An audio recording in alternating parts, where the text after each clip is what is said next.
Well, hello, creatives, community, and kind folks. Welcome to RPG with DBJ. I am your host, DBJ, and today is Future Friday.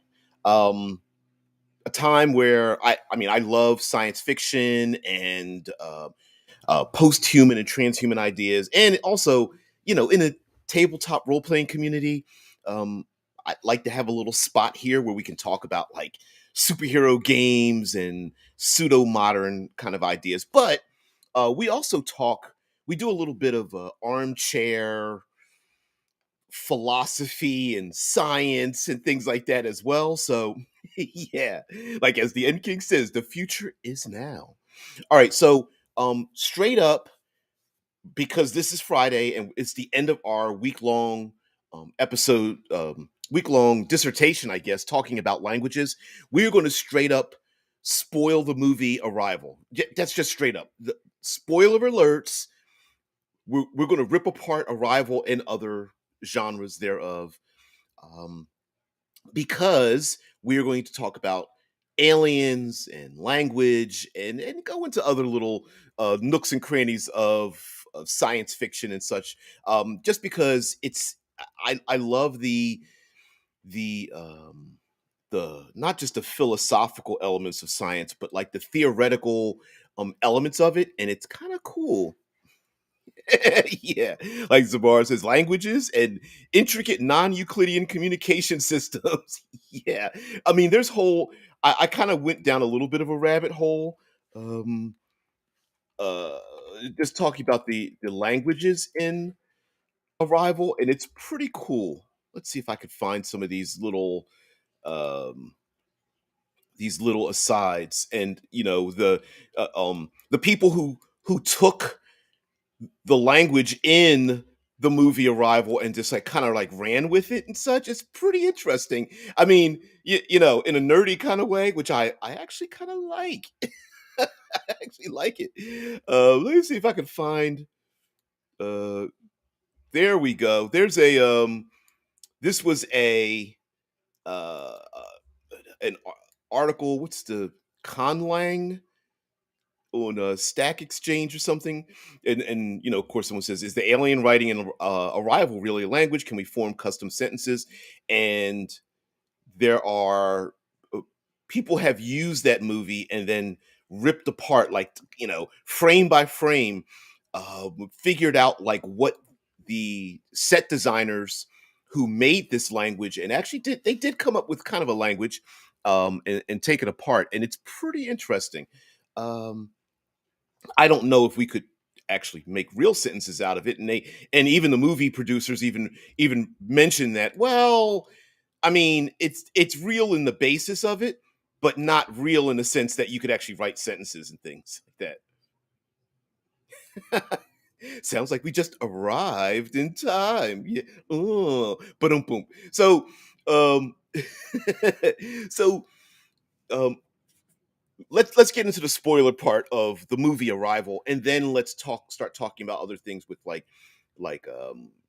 written languages and sounds and languages in various modes of color and scent, things like that, and maybe even i- inside of electromagnetism and things like that. So in the movie Arrival, there was a paper written to recruit individuals that if we ever had some kind of alien contact, you would need various individuals to be brought together to establish communication. And one of them is an individual who's trained in Conlang, like the ability to understand and break down languages to its smallest form so that two alien species, ourselves as aliens and the ones that arrive on Earth, could eventually talk.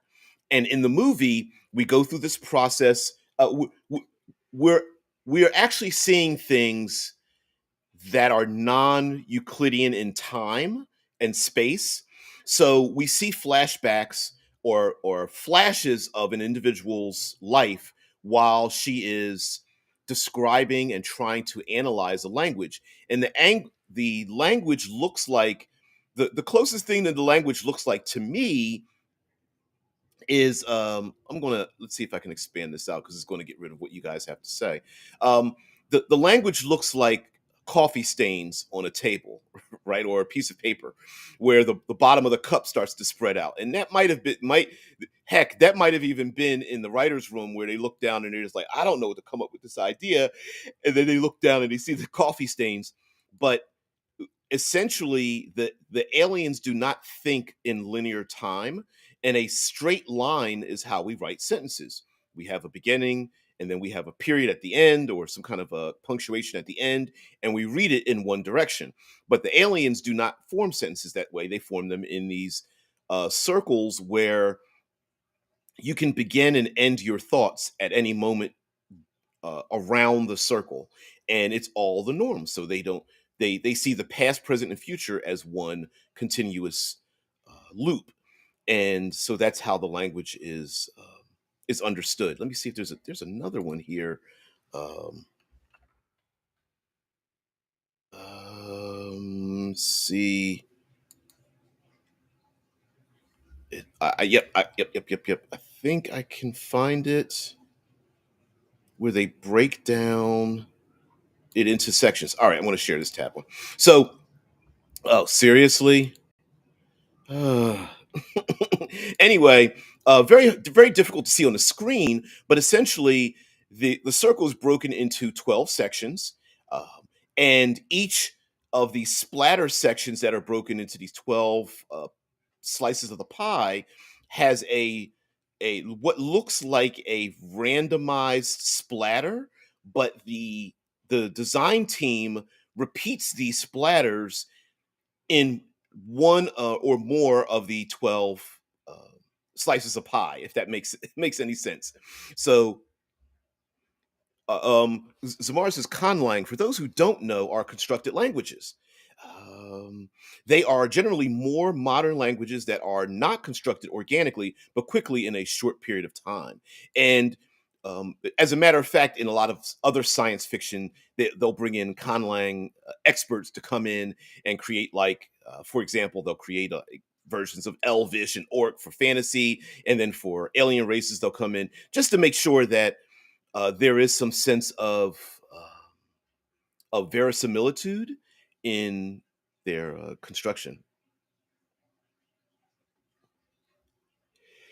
Ooh, I like that as what the End King has to say about circular life and death and life again and things. So the importance of the other than the language itself, which is pretty interesting, how they eventually realize that the aliens, which have do not look human. They have like the tentacleoid arms and fingers and things, and they realize that they're making sentences when they spray this uh, ink against a seems to be a transparent window, and they start recording them and realize that they're making sentences.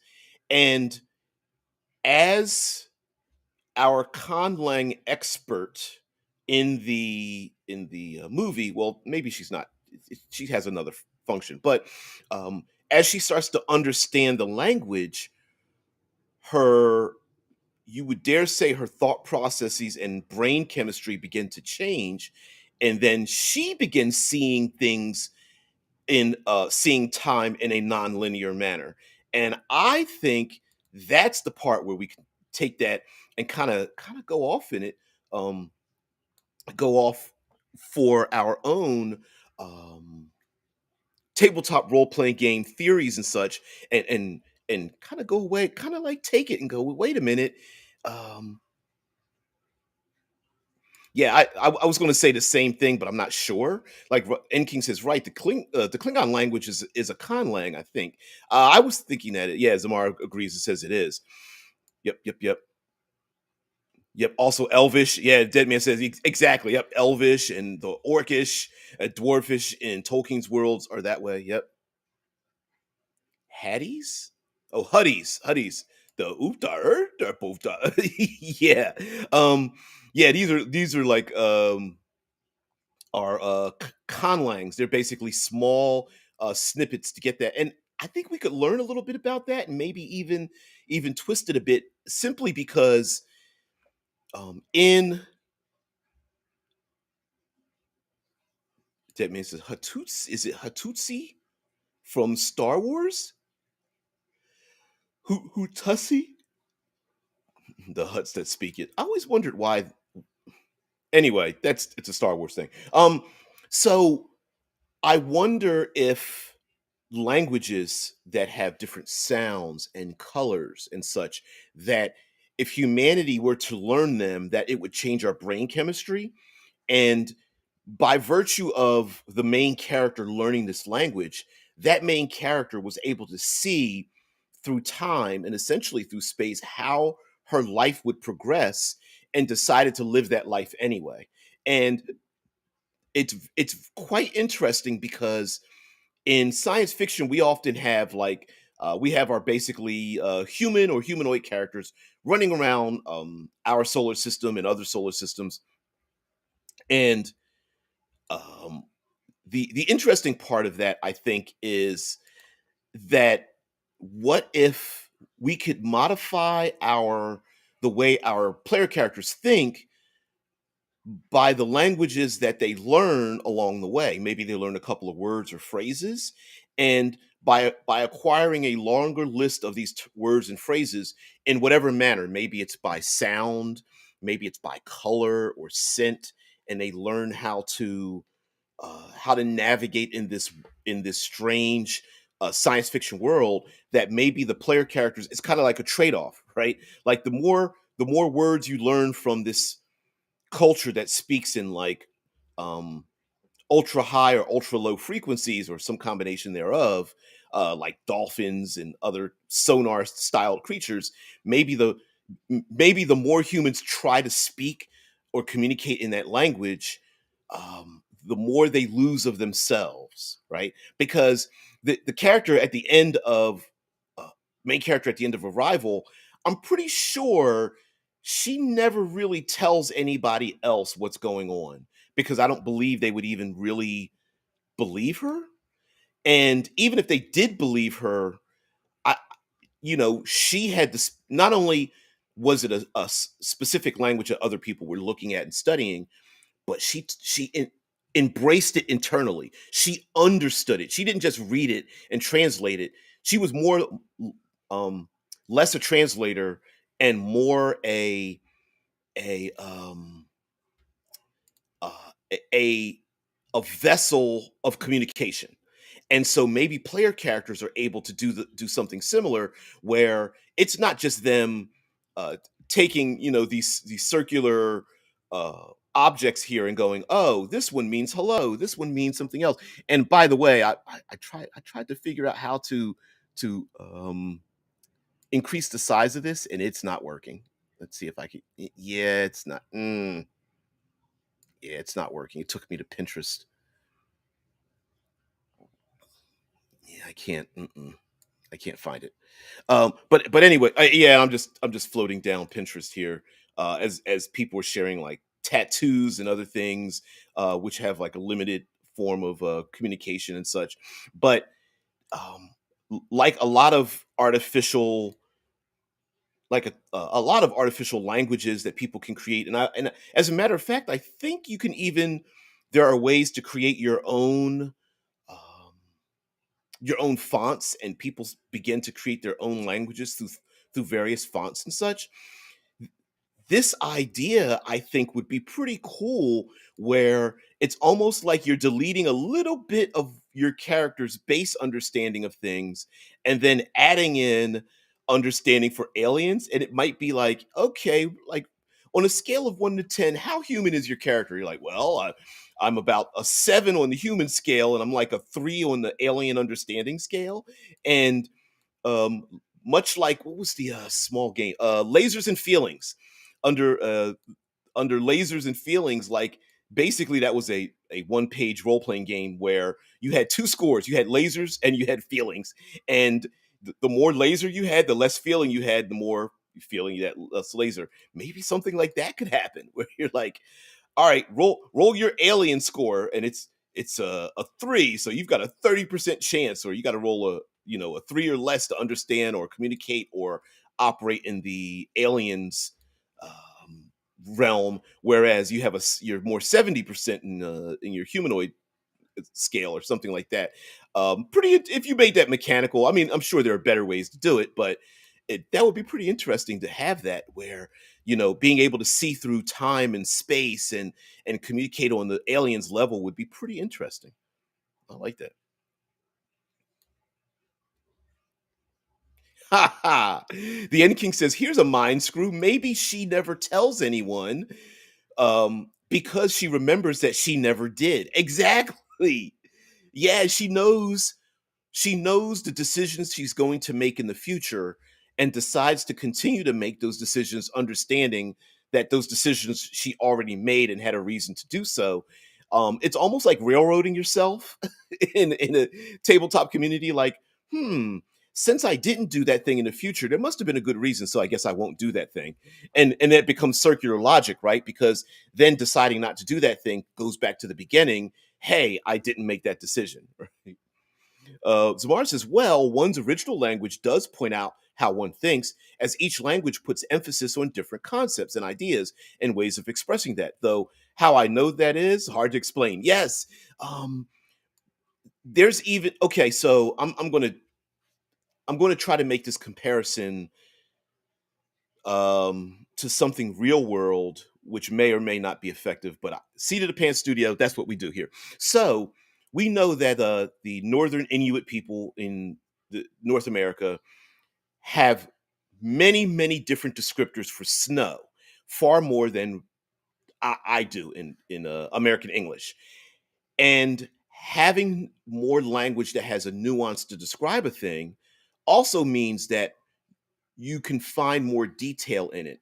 And there are plenty of times, I'm a the thesaurusician, in the sense of I like finding words that describe a thing, and sometimes the English language can be a little bit complicated because we have multiple words that mean the same thing, and then we have similar words that mean various different things, and then each of those twist together to when someone tries to communicate, they on one hand they are trying to describe one idea, but people interpret it in a different way, and there's a lot of that, right? And King says you have to log into Pinterest first, and then yeah, I'm not going to go through all that. I mean, yes, you're absolutely correct, but I have a Pinterest account. Post that link into the Discord, and then I can post more direct link. Yep. Also, N King says also Mothership has a system where your characters become more alien as time goes on, but it's not good for you. Yeah, yeah, it's yeah, exactly. English technically, I suppose you could say is a very complex conlang. As we've snatched and grabbed various uh words and phrases from other languages into our own, like quid pro quo and c'est la vie, and we could go on and on with a lot of foreign terms and phrases that we've just incorporated, which means a thing, right? Like deja vu. The idea of someone came up with a word. Someone, am I logged in? Let's see if I'm actually logged in. Anyway, it doesn't matter. But someone came up with a word that describes a thing that's like, oh, this is, for example, since we're talking about time and space, hey, I feel like I've seen this before, but that phrase, deja vu, means that, right? Ideas you might, circular tattoo, circles. I'm not looking for that, but and as you can see, in a lot of this, right? Like you could see that there's a lot of, you know, the circles make very great tattoos and such. So people trying to kind of take that a little too far. We're on Pinterest, so we're not specifically going through the science of it, but also it may be kind of interesting to like, what if a player character sees this and can change their brain chemistry temporarily so that they can look through time and space if they noticed one of the the alien artifact pieces of language nearby, and instead of characters, because in science fiction we always have like psionics, right? um Mental capabilities, uh, telekinesis and all those kind of things, right? But what if the thought processes are a little bit different in your world, and so the players have access to it, but it's only temporary if they can get their mind to think in a different way, with uh, different outcomes based on the language of the aliens that they encounter. So going back to my very simplistic, on a scale of 1 to 10, maybe a player's like, okay, well, I have 2 points in this language for this one alien, and I'm like 3 points in this other language, and then as a, as a human being, I've got 5 points left in my humanity, and then that's how you can navigate the world, based on maybe the player character has enhanced speed or senses because they can kind of look through time and space, knowing that um, there's going to be what do you call it, a an ambush or something like that. Or maybe the player character can look in the future and go, you know what, in 3 minutes and 38 seconds we are going to fail, as the this abandoned spacecraft is, I don't know, be ripped into half by debris or something like that. So we've only got 5 minutes and 38 seconds to get in and out of this place before the debris circles back around uh, the planet and rips through the hull of this starship or something. Um, I think it'd be kind of a cool. I don't know. I think there's space to describe things. Ooh, there's an ad for drinks. Wow. Mm. No, I'm being sarcastic here, but yeah, I think we're getting out of we're getting out of the circular language and into others, into other things. But actually, his tattoos are kind of cool.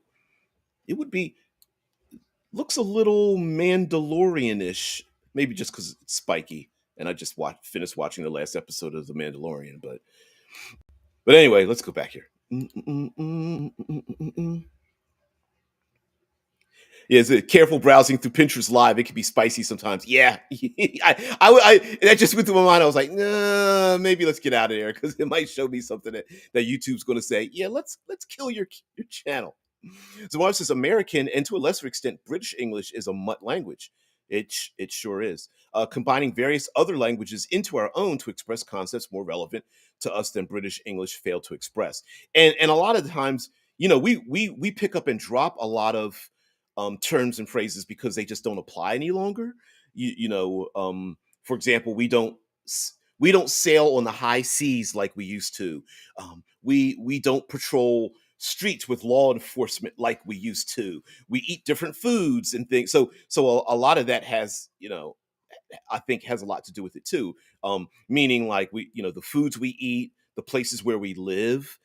As cities got bigger, we had to have more languages to describe them and stuff. It's pretty, like, even in housing, we sometimes get a little bit thrown off by it when we talk about, like, where do you live? I live in a brownstone, or a row home, or a walk up, a condo. All the it means different things based on where you live, just here in the states. So it could be funny.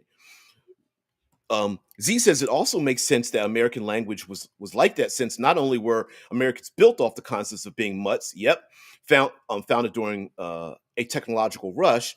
It's also it is why a lot of other cultures include words from American English today, since the in a big U.S. in a big cultural as well as technological exporter, those languages had to borrow our words to explain the concepts.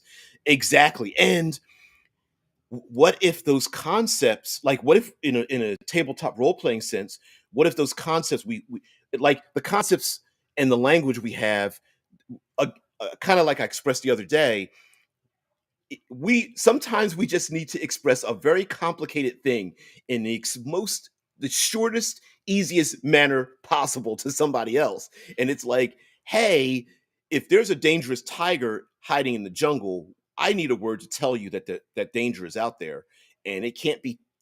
We can work, navigate through a half hour of this, or I can give this to you in a split second, and you get exactly what I'm saying.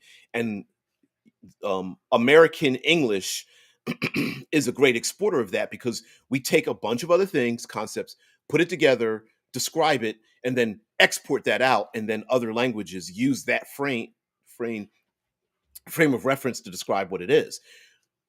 Back to tabletop role playing games, we could theoretically use that as a method to um, describe a thing, and then that thing becomes a mechanical feature. So an example would be maybe there's a word for oh, there's nothing else here. Maybe there's a word for some sort of alien monster or creature. Let's see if we can. Yeah, I can't really zoom in.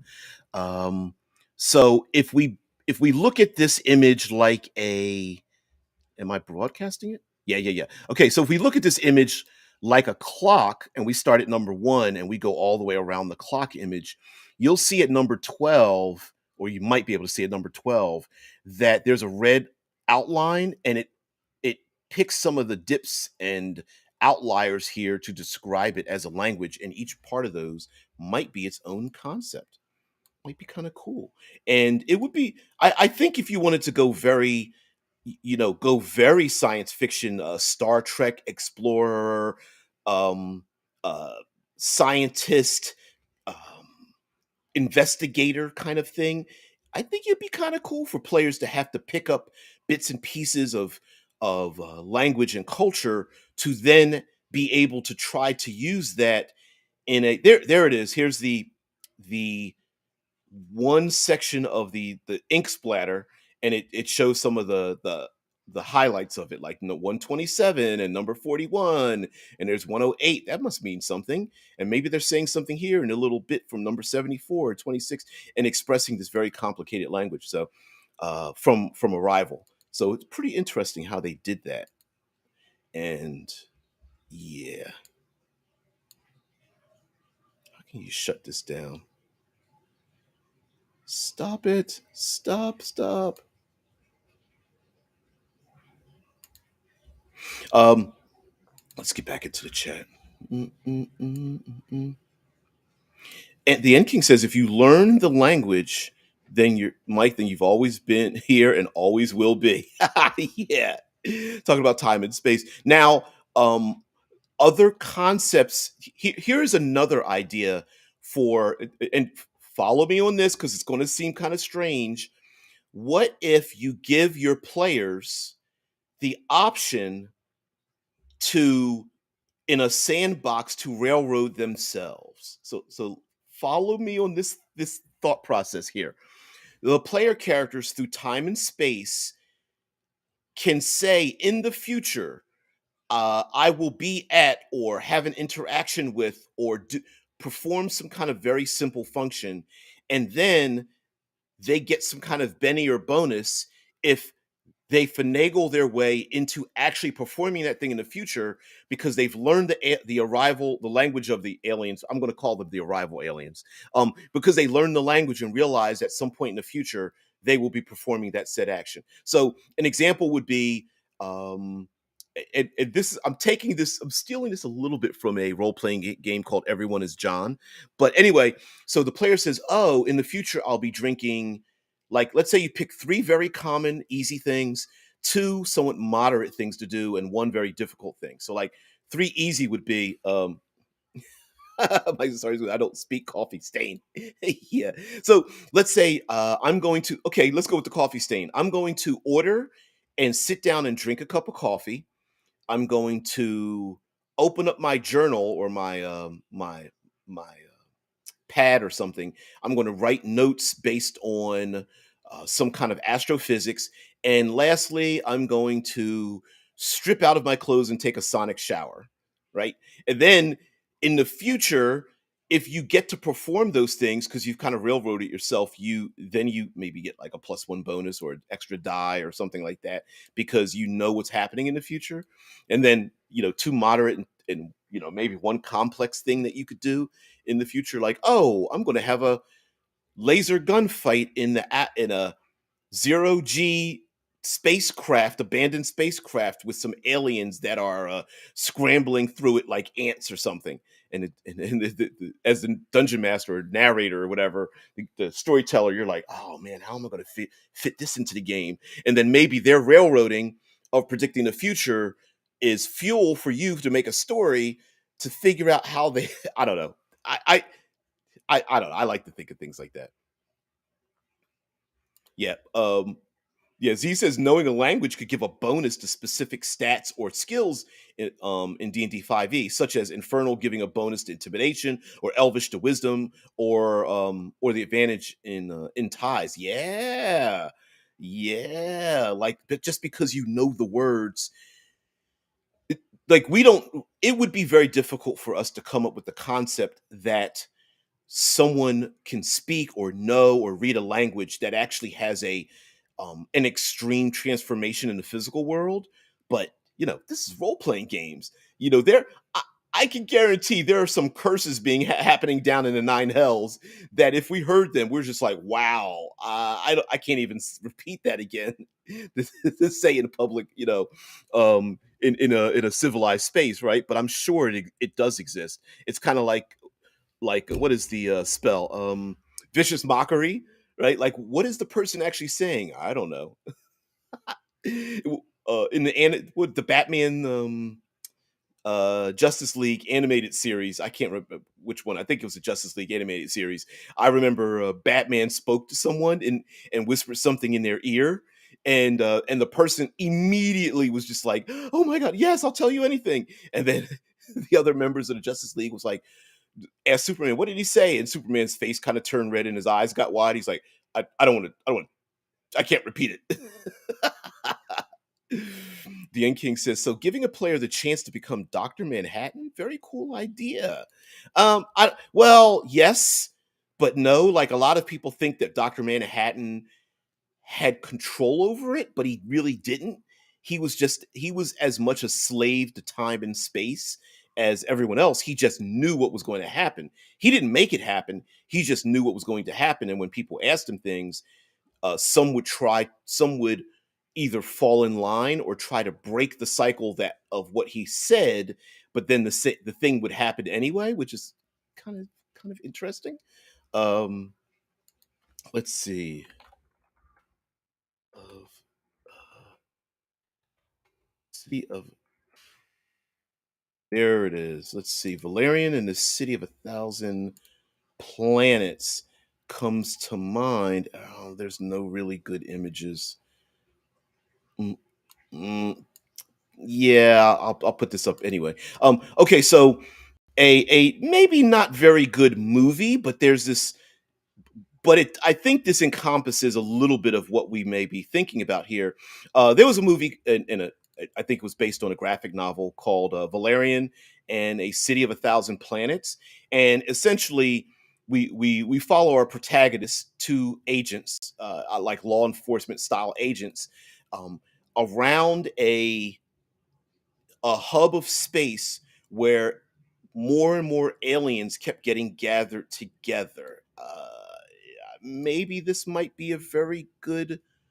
Anyway, and so this space habitat basically aliens basically kept gathering together, more and more and more of them gathering together, and so you had different kinds of gravity and space and breathing um uh, mechanisms and apparatuses to travel from one place to another. They spoke in different languages, and it was kind of cool. They had a pretty good it was a pretty funny uh spoiler alert, a pretty funny action set piece where one of the characters basically runs slash falls through like the aquatic aliens and has to swim through water, and then falls to a place where it's really loud, and another place where they only can see things in ultraviolet light and all that kind of business. And I could see player characters picking up or having access to or choosing during character creation, like, hey, oh, you have 27 different aliens. I'm going to pick, you know, pick from a bunch of different types of. Yeah, it just looks like it's just a bunch of blurs. Sorry about that, guys. But yeah, I can pick through. I'll pick 7 of the 27 aliens as traits for my character because I know what their culture is about, what their language is about, and make it more than just I have acrobatics or zero G combat, but more like, oh, I'm able to fight amoeboid aliens because this species has uh, ways to describe what the different shapes of globular amoeboid aliens look like. Right? I mean, I know it sounds strange, but yeah, yeah, the End King. I'm just a puppet who can see the strings. Yep, the most powerless man in the entire story. Yep. Wayne's like, losing the feet up.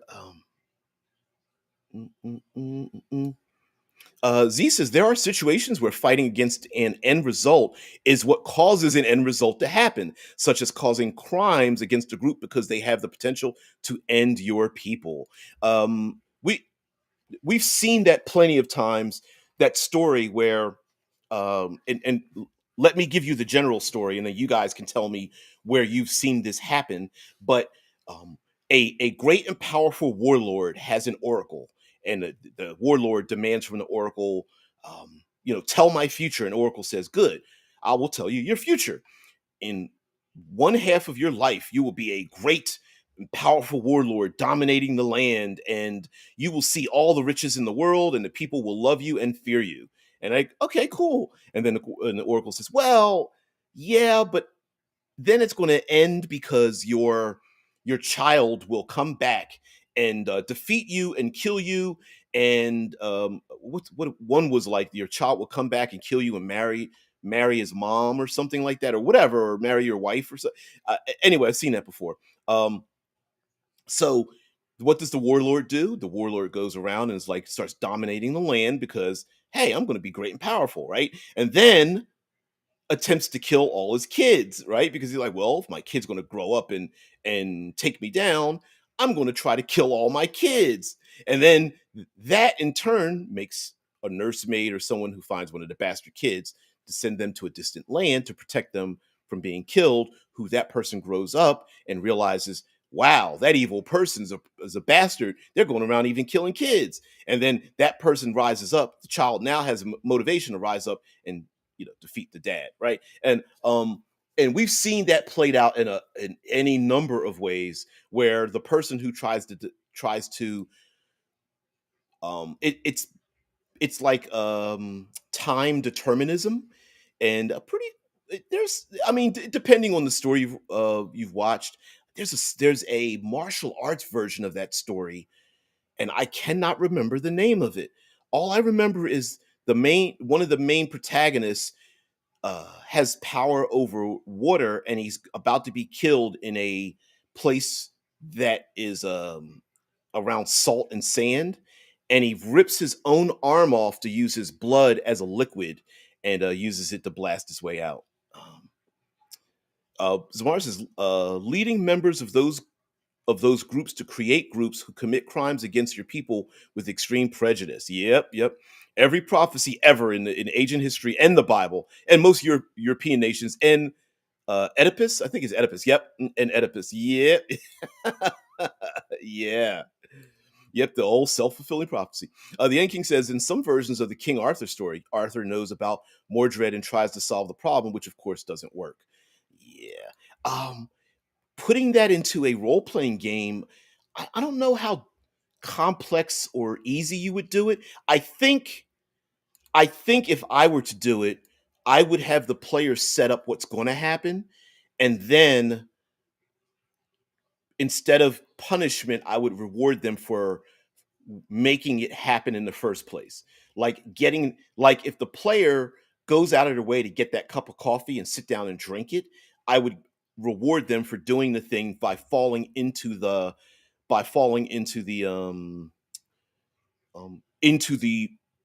future prescribed behavior or something. I think that would be kind of cool.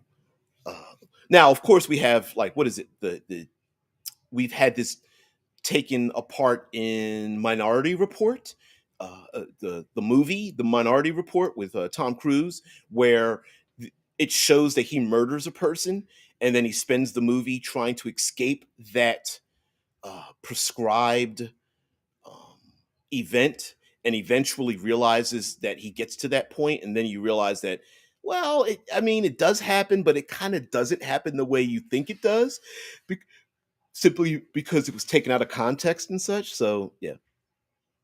Mm-mm-mm. Ha, ha, ha, ha. The End King says the best way to get a player to damn themselves. Yep. Yep. Is healthy communication, leading into our topic very nicely. Yeah, yeah, just have some communication. Tell me what you want. And then all of a sudden you're like, yeah, I'm going to make this happen. Rasputin is a very interesting case. His self fulfilling prophecy was actually dumb luck. My health is like the health of the nation, but he was an unwatched crazy with access to the queen's pants. Yeah. How did something like that happen? It's so weird. How, we've heard the term before that uh what is it? Reality is straight life is stranger than fiction, and how something like that could happen. um how a crazy unwashed person could be embraced by nobles and be brought into the political machinations of the nation from an individual that came from outside and just happened to be very charismatic. That's never happened before, but of course it has happened. um, Alien, since we're talking about Arrival and Far Future and Aliens, that could be a thing, right? Where, how do I say this? The An alien um, uh, conglomerate of various aliens could come to Earth and humans, and each of them may be trying to persuade us to fall to their way of thinking. And it would be pretty interesting for the aliens themselves, that the aliens, their alien culture in themselves is the bargaining chip to convince us to fall to their side in their way of thinking and such. Like, and I don't mean just handing over technology. I'm talking about how they think and how they feel, and that in turn um changes us conceptually. So let's say there's an amoeboid alien race that speaks or communicates by, I don't know, having a little piece of their amoeboid inside of our body. And one of the human PCs is like, I'm going to swallow one of the amoeboids, a globule of one of the amoeboid aliens, ooze like aliens floating in zero G, to communicate better with them. And then maybe that character can not they're not just transformed and do the whole alien thing and a chest burster or something like that, but maybe their thoughts become fluid, or they are able um to um, twist their body in ways in which we don't normally think as humanly possible, like some hip hop dancers, right? And kind of twist and turn and things. Or maybe maybe there are some like uh physiological changes or whatnot, but that would be kind of cool. Let me see, Zamar. Um, Mike says perhaps it's time to abuse this concept and start a game by having the players meet an oracle. The oracle could be a person, a sentient gemstone, supercomputer, whatever. Yeah, yeah. I will tell you your future. And the PCs are like, okay. What will that future be?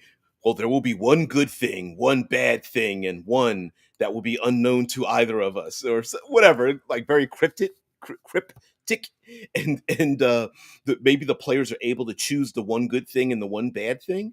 But if they choose a good thing and a bad thing, they don't get to keep it for themselves. It happens to somebody else. Ooh. Zamar says, chances are, if time goes on, first contact will be met, not with someone on an official mission, um, um, to make contact, but some unwashed nobody who lucked out and found us, making themselves important. Yeah, yeah. Could you barely imagine? Like they spend hundreds of trillions of dollars to send people to Alpha Centauri, and the group is out there doing scientific missions, and there's like one person there who's like basically the janitor, and they're just like sweeping up and wiping monitors and things like that, and all of a sudden the aliens are like, You seem to be their leader. We need to talk. And they're like, oh, I just clean toilets, man.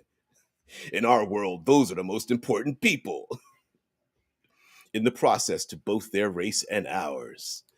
Yeah. Yeah.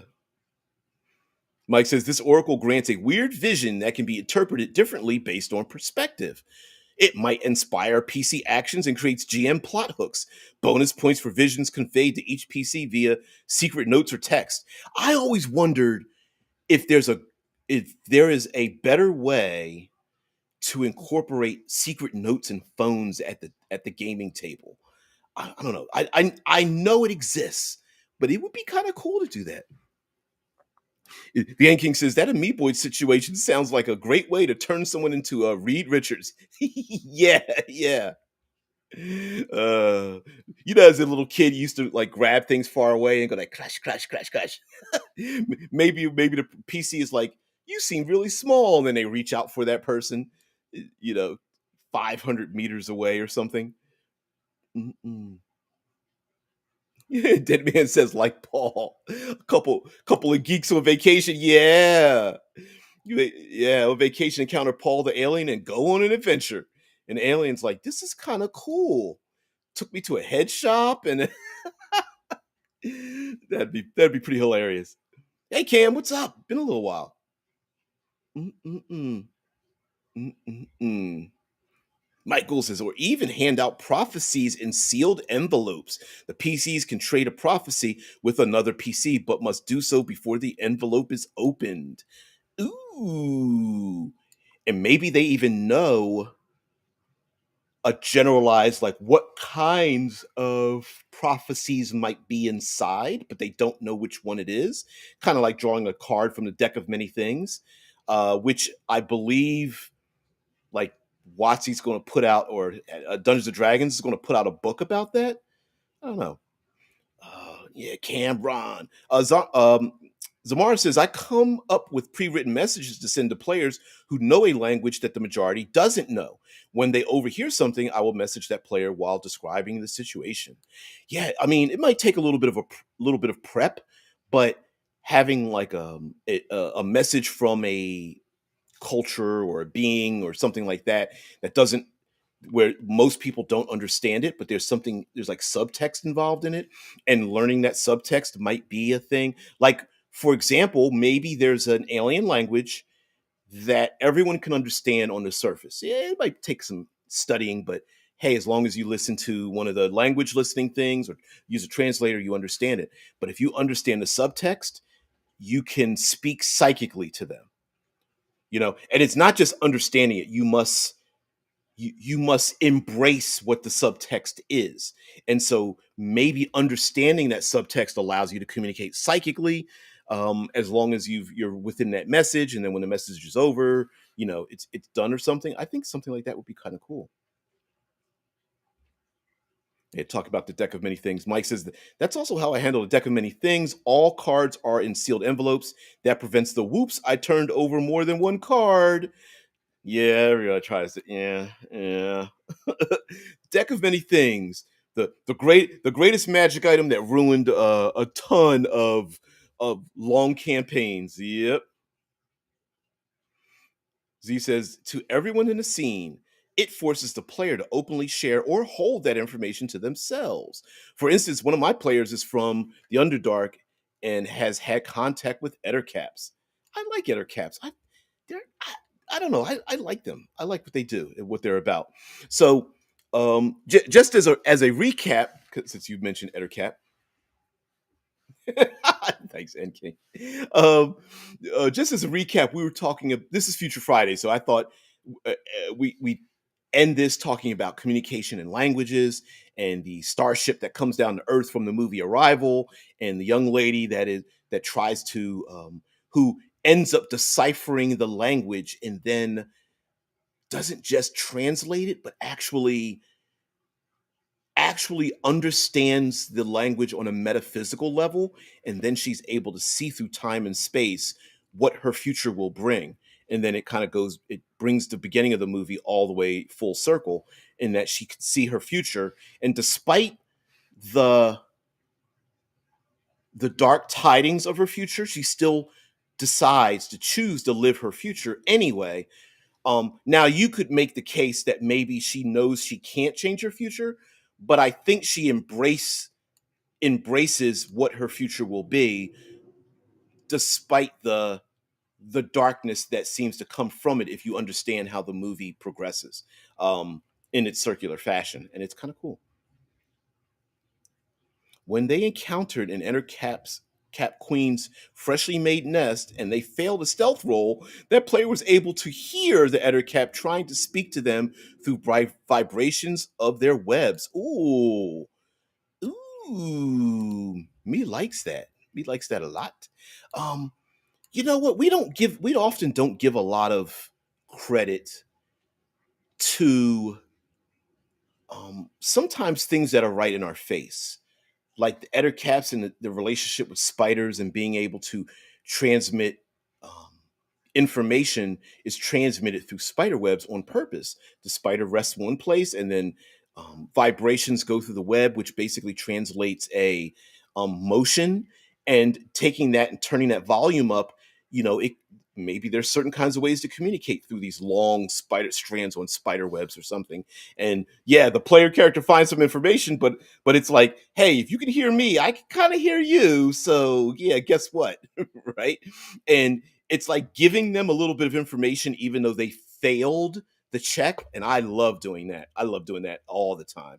Like, you end up finding out this thing, but it also makes you a target. The Enkins is thinking about arrival and thinking about that fairy idea from the other day. Imagine having to invent the concept of north or direction for aliens. How much do you introduce to a world like that? Do you invent violence to solve a short term problem of theirs? Ooh, ooh, wow. So it would be like, to us, it's a normal thing, but to them, they may not even have the concept of it. Again, talking about language, right? English is a hodgepodge of a number of different languages because maybe at a certain time we didn't have a concept to describe the thing, like deja vu, like c'est la vie, um, and these other concepts, quid pro quo, where now we have language to describe what it is, and then maybe we're doing it the opposite way, like the N King mentions about, do we introduce a concept an alien doesn't understand to solve a short-term problem that could have long-term consequences, especially an alien race that doesn't know what violence is, and then they find out, like, wait, oh, we can do a lot of things with violence. I kind of like violence. I kind of like it, right? And then you get the face plant. Don't. Oh no, they're like a K2 civilization. They're dismantling galaxies for energy, right? Maybe we shouldn't give them violence. Samara says it was actually that knowledge which the player used to cast a spell to cause the ground to shake, speaking to the Ettercap and avoiding a very hard mini boss battle. Ooh, creating vibrations to distract them. I like that. I like that. Damn. Yeah, using a benefit that a creature has, like 360-degree vision, the ability to, what is it in Dungeons and Dragons? Tremor sense, um, having heightened scent or hearing instead of using vision, and then using that as a method to like get around something. I love it when players have great ideas, and it's up to us as storytellers and as narrators and game masters to allow that originality, those creative problem solving things to happen. Mike says, riffing on both Arrival and Ettercaps, imagine reading webs the same way, the circular clock language, but for spiders and spider-like beings. I think it works perfectly that way, right? Like a spider might weave a web that has a message, but a non-linear one, based on, like, webs are both circular, they are linear, they go from the middle out, they have varying levels of circularness sometimes. So it would be pretty interesting for like a web to have concepts that, based on the direction you read them, mean different things. That could get pretty difficult and complicated, and I like it.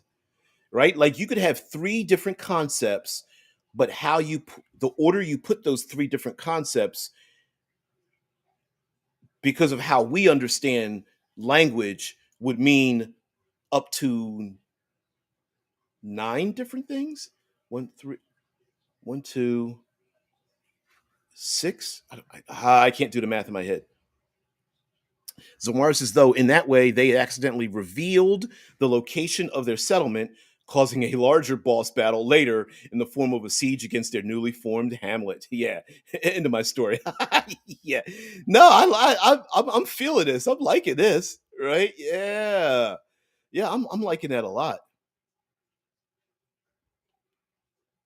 Yeah, I I would see a spider's vibration language based off of three things: intensity, distance, and direction. A lot of insects actually operate that way, right? Like, and it doesn't necessarily mean webs, but I'm like with sound, airflow, um, pheromones, the scent in the air and stuff. Yeah, intensity, distance, direction, and how you moving the order of that: distance, intensity, direction, intensity, distance, distance, direction, intensity, like that might be the way that in and of itself could be this ever moving, evolving kind of language. I like that a lot. Wow, a bard and their stringed instruments communicating that way with spiders. Yeah. A web is also a spiral. Reading it toward the core or toward the rim would have two different meanings. Yeah, and then like shoots and ladders, you can also go up and down the spiral as well when you get to a strut or a spar. To go, ooh, that means a spider creature's writing is very fragile and temporary. That's an interesting concept in and of itself.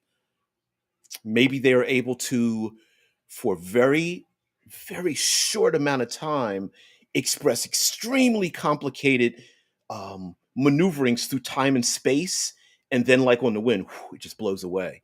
And if you can find like maybe this spider ettercap society is a way, other like guild navigators in Dune, right? We can fold time and space, but it happens not just rarely, but happens. It's like and it happens organically. You can't force it. It just is a thing that they just do. Yeah. Considering once you get to the size of an ant, air feels more like water. That makes sense. Yep. Maybe that's why an alien race might be have their culture related in insectoid style culture. So while we think of them as hive mind, it's not exactly hive mind. It's just them able to express time and space and distance and intensity through their language based on one thing or another.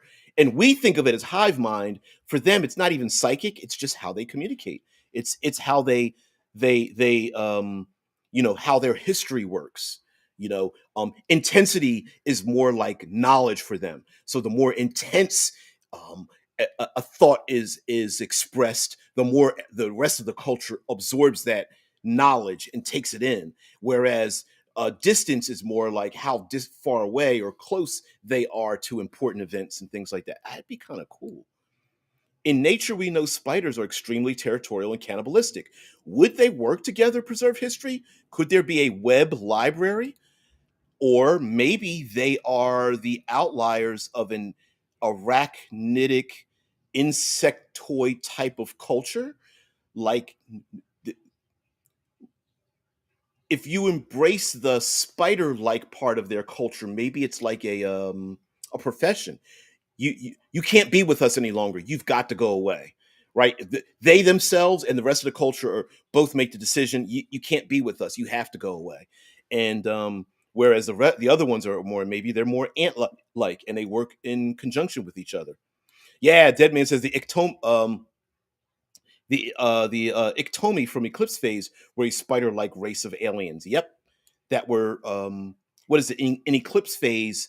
They embrace the idea that aliens are alien. They're not humans wearing prosthetics on their face. You're not supposed to have an easy way of understanding them. So anyway, Z says that would also mean that spiders would not have a written language, sticking them in a very slow technological advancement state. Or tech booms coincide with our ease of communication advancements. That's very true. Unless they create spikes, like they themselves don't develop it, but if you find the spider like the ictomy at that proper moment, then there's a spike. The End King says, well, what if that language is just inherent in them? They didn't develop understanding through progress, they just have it. Yep, yep, yep. Ettercaps are spider evolved into humanoids from another world. Discuss. Yeah. Crystal. Deadman says they made crystalline structures that sang with the wind. Yeah, I mean webs vibrate based on airflow, but it doesn't need to be air in the classic sense. Cosmic winds, um, thoughts, electromagnetism, all that kind of stuff. Yeah, ionized particles or something. Yep. Zamar says, "Wait, books can be written in a braille format, re- read in an outside and spiral. It could hold very complex meanings via hills and valleys." Yep, hills, valleys, spurs, highways. Like if you took look at a web, you can go up the struts and then you can spiral out or spiral in and so, oh man, and you could spiral out to a point, come back in, go up another thing, start to spiral back down in again. Oh man. Yeah. You are so right, N King, and I love it. The N King says, we never let you finish your video ideas. We always bombard and Zerg rush you with these ideas. Yeah. So we are going to end that. Hold your ideas. We're going to end that now. Got to head off to work. And this has got to come to a close. So, guys, I thank you very much for being here on this Future Friday. We might as well call the show an idea you can steal. Go back into the chat if you want to and rewind through it to get some ideas for you guys out there. And thanks for just bringing the energy, man. I love it. This is like my morning coffee. Yeah, I love it. Oh, Mike's like, yeah, wasps. What is it? In our world, spiders and wasps are natural enemies. That will now be the basis of an Etterkep's Vespidroi or Vespidroi or my wasp insectoid aberration replacement for mind flayers. Ooh, ooh. I'm with you there, and Katie's like, Mike, that rules. Yeah, I love it. I mean, damn, we're basically winning a big circle. Nature is a great thing to steal from to come up with ideas, right? Because in Mike's, I forgot the name of them, but Mike's insectoid replacement for mind flayers, they like insects can do. They insert eggs into people and mind control them and stuff. I love it. Oh, thanks, N King. Yeah, my brain is rushing it early in this morning. Yep. I like that, the N King. Yeah, I'm glad I didn't go to sleep on time and found these streams. I appreciate that, guys. We're just here. Like if you're stuck with an idea and you don't know where to go, this is the place to be, right? This is the place to come and hang out and everything. So, guys, we'll come to the end. Got to get out of here. You guys have a great day. I really appreciate you being here. Thank you very much for being on the show. Next week, we're going to talk John Wick, the Continental, and Electrum pieces. You'll see where we go. Thanks for being part of the Seat of the Pants studio. I really appreciate it. Please like, share, subscribe to RPG with DBJ, the unfortunately boring but very relevant YouTube channel name here. Thank you very much, guys. Have a great one. I'll see you later. Peace.